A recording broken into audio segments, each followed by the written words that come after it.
pagi pemirsa. Bertemu dengan saya Enda Ataris di podcast Kim Infomeri. Kali ini saya membawa bintang tamu ternama populer di Kota Mojokerto. Beliau adalah penyuluh KB Kelurahan Meri, Ibu Dr. Anda Nina Uliva MM. Selamat pagi Ibu. Pagi. Ibu sehat? Alhamdulillah sehat, sejahtera, bahagia. Yes, gitu ya Bu ya. Kurang yes-yesnya. Ibu, kali ini podcast Kim Infomer ini punya tema mengangkat tentang KBMOP, metode operasi pria. Ya, saya tanya-tanya boleh ya Bu ya? Boleh, silakan. Oke, siap. Ibu, apa sih sebenarnya MOP itu? MOP adalah metode operasi pria atau dengan nama medisnya adalah vasektomi.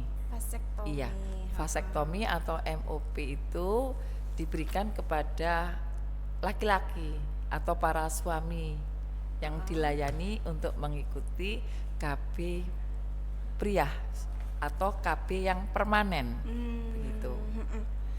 MOP itu sama nggak sih Bu sama kebiri gitu? Beda. Bedanya beberapa asumsi masyarakat itu kebanyakan bilang kalau KBMOP itu dikebiri, jadi alat vitalnya itu yang dipotong. Sehingga beranggapan bahwa kalau para laki-laki atau suami yang ikut KBMOP itu kalau setelah pelayanan KB itu tidak bisa berdiri alat vitalnya sehingga tidak bisa membahagiakan pasangannya.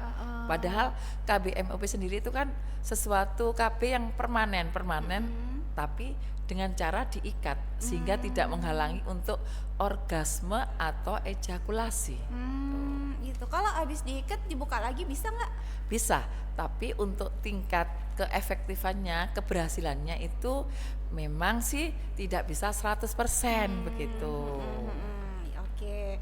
Terus syaratnya apa saja dan siapa saja yang bisa menggunakan KBMOP?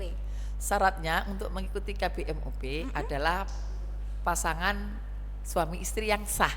Jadi yang mempunyai pasangan loh ya. Jadi jangan duda ikut KBMOP ya pasti nggak boleh. Pastinya dia tidak di KB aja nggak akan punya anak. Jadi pasangan yang masih suami istri secara sah begitu. Ya, Bu, ya. Dengan usia istri ya minimal 25 tahun. Minimal 25 Kalau tahun. suaminya terserah mau usia 60, 65, 50 itu tidak apa-apa karena laki-laki suami itu kan bukan ada menopause tapi andropause. Andropause untuk laki-laki itu dengan usia 65 tahun. Tapi perempuan usia 25 sampai 49 itu dengan usia produktif sehingga kalau memang sudah nggak ingin punya anak lagi, anaknya sudah lebih dari 2 itu bisa mengikuti KBMOP gitu. Dengan dalam keadaan sehat ya. Jadi kalau ikut KBMOP itu harus dalam keadaan sehat tanpa ada tekanan atau keterpaksaan mau ikut KBMOP itu. Oh gitu. Tempat pelayanannya di mana Ibu? Tempat pelayanan KBMOP khususnya di Kota Mojokerto itu di Rumah Sakit Dr. Wahidin Sudirohusodo ya, dan dilaksanakan oleh dokter spesialis urologi gitu. Saat ini dokter spesialis urologi itu adanya Dokter Sugeng di Rumah Sakit Dr. Sutomo. Rumah Sakit Dr. Wahidin Sudirohusodo. Iya, kalau Sutomo ada di Surabaya. Surabaya, iya. Efek sampingnya apa sih Bu? Sebetulnya efek samping dari KBMOP ini sangat kecil sekali sebetulnya, istilahnya nggak ada lah. 99,9% itu pasti nggak ada efek samping, pasti berhasil dan insya Allah istri juga tidak akan hamil lagi setelah ikut KBMOP ini. Jadi efek sampingnya mungkin ada bekas luka setelah sayatan gitu. Terus harus memakai 20 kali selama ejakulasi atau berhubungan itu harus memakai kondom, harus dilindungi dengan kondom ya. gitu. dan harus istirahat gitu. Istirahat itu tidak boleh capek-capek, terlalu capek, katakanlah harus kalau dia supir gitu ya harus ada istirahatnya 1 hari dulu lah untuk istirahat ya. Padahal kalau KBMOP itu lebih enakan sih daripada KBMOP. Maaf, MOW. MOW. Kalau MOP itu tidak usah puasa. Jadi berangkat ikut KBMOP itu sarapan dulu. Setelah pelayanan hanya memakan waktu 15 menit itu sudah bisa kembali pulang lagi. Beda dengan MOW. Kalau MOW harus menunggu dia setelah di infus atau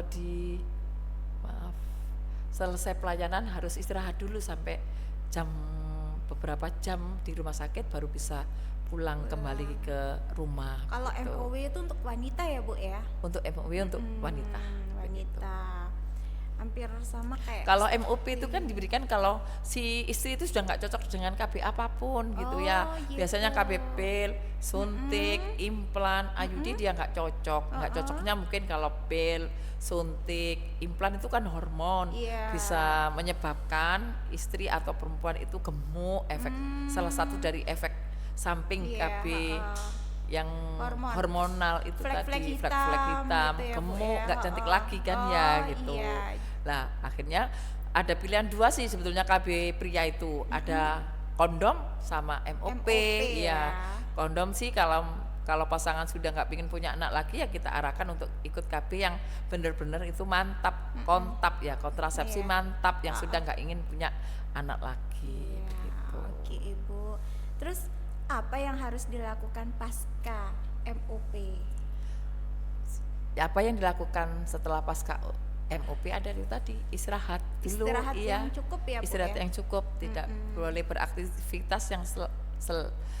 beraktivitas yang terlalu berat, nggak boleh itu. Yang menguras banyak tenaga Iya gitu gitu. ya, Bu, ya? Jadi pernah sih ada salah satu kejadian dari pulang dari rumah sakit, kan sebetulnya biarlah dibonceng dulu, jangan naik motor sendirian.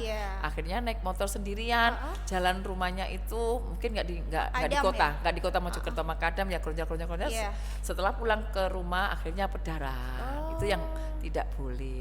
Jadi kalau bisa ya dibonceng sama istrinya atau naik mobil atau pokoknya jangan naik kendaraan sendiri lah, apalagi dengan perjalanan yang itu tadi jalannya Geronjal. Terus bagaimana minat warga di wilayah Kelurahan Meri terhadap MOP? Apakah MOP ini diminati oleh warga Ibu? Ya, ini tidak hanya di Kelurahan Meri, mungkin di seluruh Indonesia KB MOP ini kurang diminati ya. Ini saya cerita yang ada di Kelurahan Meri aja ya. Saya 8 tahun di Kelurahan Meri sebagai penyuluh KB. Sebelum di Kelurahan Meri itu saya ada di Kelurahan Wiji ya. Selama 5 tahun hanya dapat 1 aseptor. Padahal kita sudah rajin, rutin memberikan sosialisasi di tingkat RT, RW maupun ya pernah kita juga ikut waktu itu dengan memakai mobil keliling, dengan sosialisasi lewat radio di Raci kalau waktu itu kalau nggak salah. Itu gimana kita bisa menjelaskan kepada para pasangan usaha subur, nek wis nggak kepingin punya anak lagi, mbok sekali-sekali ojo perempuan terus sing KB itu, mbok laki-lakinya gitu. Nah, tapi dikembalikan lagi banyak asumsi, khususnya para ibu-ibunya yang nggak mengizinkan, bilangnya, Bu, nek wis bojoku melok KBMOP, iku kok jajan nang dindi itu nggak akan itu apa istilahnya meninggalkan jejak gitu ya. Jadi berhubungan dengan si A si B dan kan pastinya tidak bisa hamil ya. Jadi dia bisa mau selingkuh, mau ketemuan, mau kencan dan lain-lain dan berbuat yang tidak harusnya dilakukan karena bukan pasangannya ya. Jadi berpikirnya seperti itu, makanya kita harus memberikan kembali lagi sosialisasi yang betul-betul ini loh KBMOP, begini loh, bukan kebiri gitu loh, dan kita kembalikan kepada siapa saja, suaminya si A si B atau pasangan siapa saja, Kalau memang dia punya itikat yang nggak baik, punya apa keinginan untuk menikah lagi atau ganti-ganti pasangan, walaupun dia tidak KBMOP, ya dia bebas kan, maksudnya Iya. silakan mau apapun, kan juga nggak akan tahu dia lo bisa berbohong ya, Iya. gitu. Pakai kondom pun bisa walaupun tidak KBMOP. Itu betul. untuk perempuannya. Jadi kita harus memberikan pemahaman kepada para perempuan-perempuan atau istri-istri gitu loh. Janganlah takut kalau suaminya itu tidak bisa orgasme atau Iya. ejakulasi di dalam apa, kalau sudah pakai ikut KBMOP dia apa nanti kalau rasanya nggak enak atau enggak, jadi tetap tetap setelah saya tanyakan kepada salah satu aseptor di Kelurahan Meri, kan ada 5 aseptor ya, Iya. ada polisi ya Pak Chandra itu rumahnya GPM, dan ada pengusaha itu Pak Roy ya, terus ada Pak Sugeng wira swasta itu. Saya tanyakan gimana setelah ikut KBMOP di dalam berhubungan dengan pasangan. Lebih enak Bu Rina, sehari tambah 3 kali gitu ya. Gitu Jadi ya, Bu, ya. nafsunya itu katanya ya itu lebih tinggi dan lebih semangat untuk berhubungan begitu. Itu iya. dari laki-lakinya, tapi dari asumsi perempuannya tadi istri menjawab seperti itu. Dan kita jelaskan juga bahwa kepada laki-laki juga, kalaulah istri itu sudah tidak cocok dengan KB apapun, karena anak ini kan dalam pengasuhan berdua, Iya. anak ini kita buat berdua, bukan hanya sebagai ibu saja yang ikut KB.